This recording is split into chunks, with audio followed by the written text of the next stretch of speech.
What's up, guys? Welcome back to the channel. Today I'm gonna do something different with my car. I'm gonna install the intercooler, which is back there. I've had the intercooler now for like maybe about a year. I bought it used off some guy off the Volkswagen group marketplace, whatever, on Facebook, and I had it for a year sitting down. I needed the hoses, and then eventually I contacted CTS and they sent me out hoses. The hoses were $140 fucking for 2 hoses. I was fucking pissed. I looked around and I was looking for other places that have like similar hoses. I don't care about the brand. I just want hoses. And they were just like, yeah, $100 and some. So I ended up buying them. And so I had the hoses for about 4 months now. That's how much I've been lacking.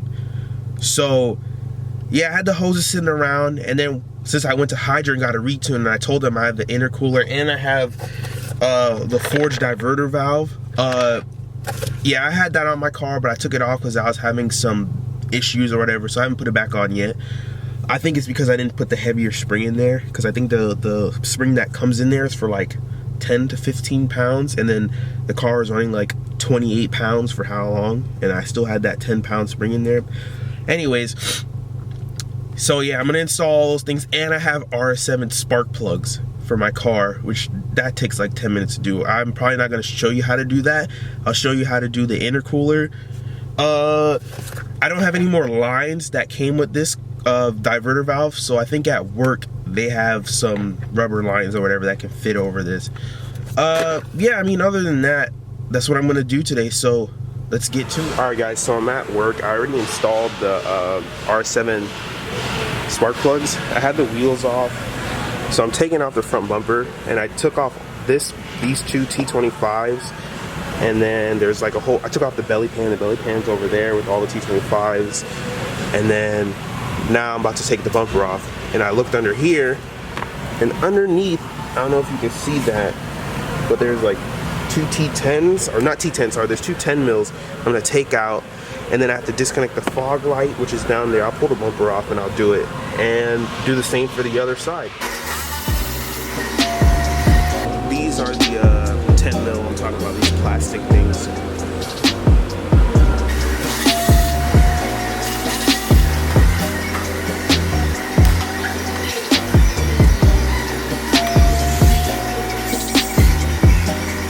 Yeah, you also gotta take off the intake as well, I forgot.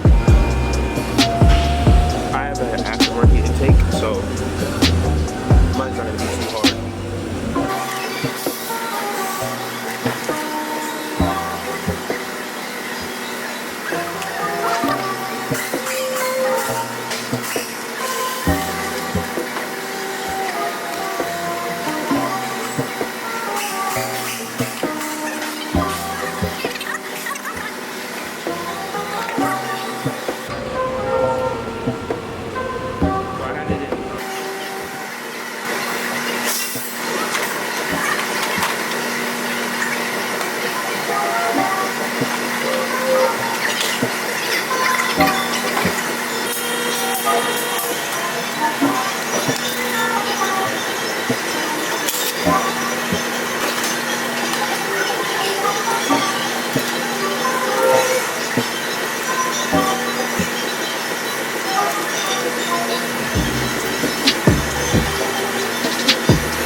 Alright guys, a lot has come off.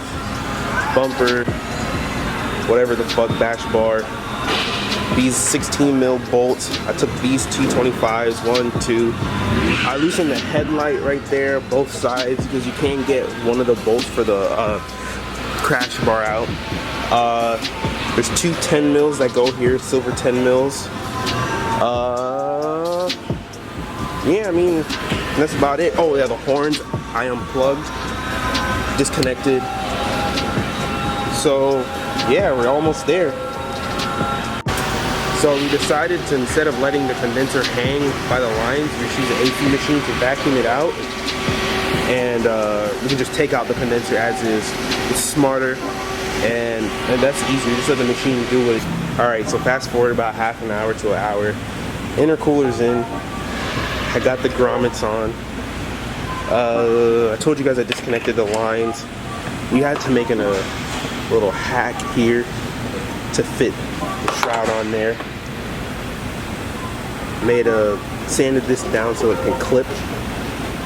So the clip can go over and hold it in places. We were having a problem where it wasn't clipping. But I mean, other than that, it's almost in, boys. It's almost fucking in. Hopefully another hour or so, it'll be good to go.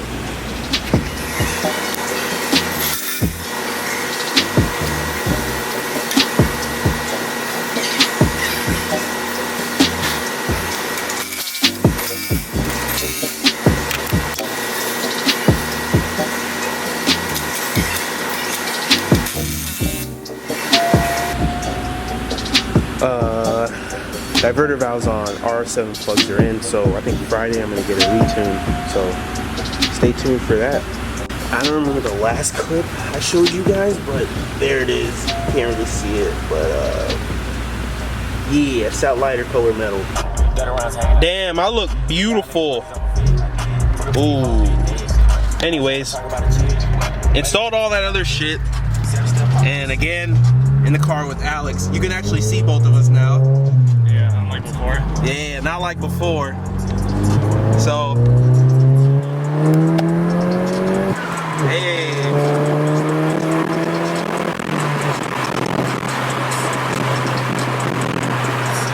All right.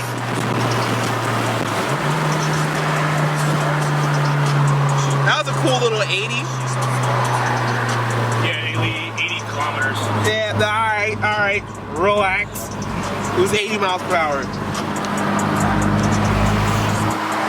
So how do you like it? I like it a lot. I mean, obviously it's a lot faster than my fucking car. So from the last time you drove it was not responsive.